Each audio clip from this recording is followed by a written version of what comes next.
Welcome back to another lesson in the Building Bossa Basslines series. In this lesson we'll be looking at the Antonio Carlos Jobim tune, The Girl from Ipanema. Every bossa bassist has to know a few Jobim tunes, and this one is a must-have. It's a great tune for starting out with Latin-style bass playing, as the harmonic rhythm is predominantly one chord for every 2 bars, which gives you, the bass player, more time to play around with various ideas over each chord. Let's take a look at the form.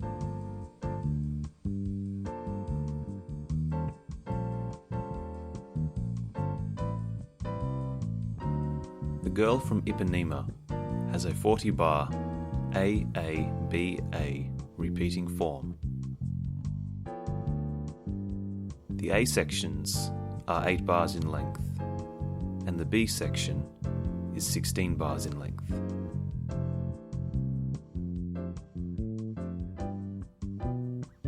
The key signature indicates 1 flat, which tells us that we are in the key of F major.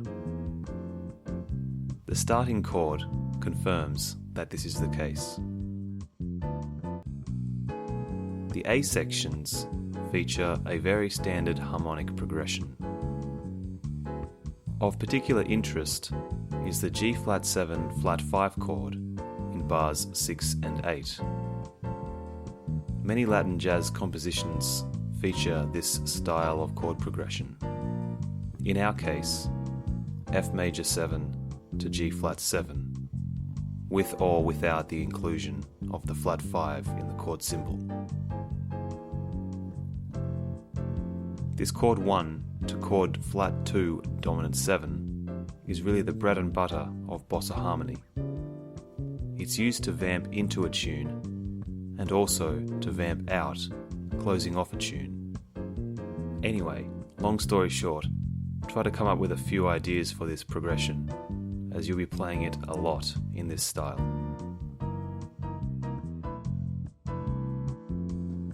It's hard to pinpoint an exact key center for the B section. We, of course, have shifted up a semitone from F major 7 to G flat major 7, but the upcoming chord progression seems more polytonal than anything else. Tonality is re-established in bars 13 to 16 with a 3-6-2-5 turnaround, bringing us back into the home key of F major for the final A section. By the way, if you're completely baffled by the flat 9 and sharp 11 mumbo jumbo, please be sure to check out my 3-part series on constructing chords for more information. The closing A section is identical to the opening A section. Of particular interest is the G flat 7 flat 5 Oh wait, I already said that. Okay then, let's get to the exercises.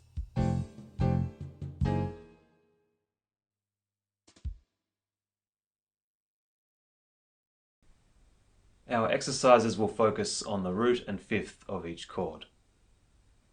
These are the most commonly used notes in bossa bass lines.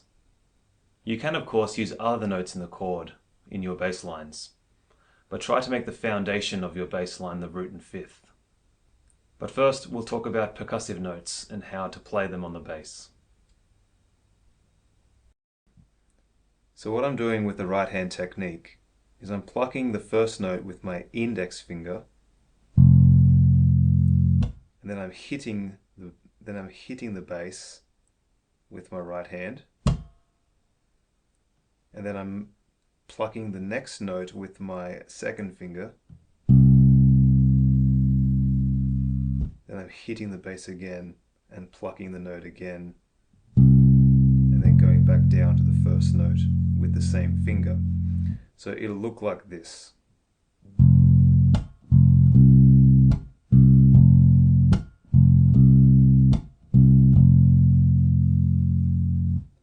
So to show you this again, I'm plucking the first note with my index finger, which will be the low F.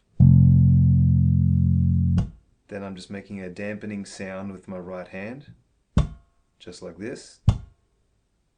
Then I'm plucking perfect fifth of this chord, which is F major, but I'm just plucking it with my second finger.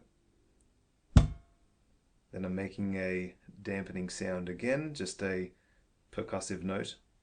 And then I'm plucking the note again and landing on the root note again, F, but with the same finger. So first finger, percussive note, second finger, percussive note, second finger, second finger. So if I do it all again,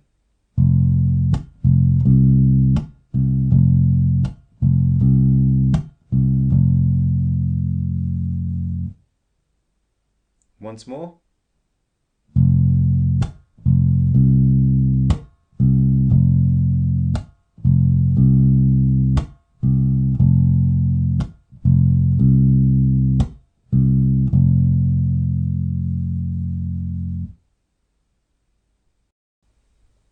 I have prepared a one-chorus walking bass line over Girl from Ipanema. As mentioned, using the root and fifth over each chord, but also using many variations in rhythm. I'll play the bass line twice. The first time will be as written. The second time I'll be adding in some variations in note length and some percussive notes. Variations in note length as well as percussive notes give your bass line some more movement. With walking bass lines, ideally we don't want there to be any space between the notes, but bossa bass lines depend on it.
That's all we have time for in this lesson. If you enjoyed this lesson, please support the channel by making a donation to my GoFundMe page. Thanks very much, and until the next lesson, take care.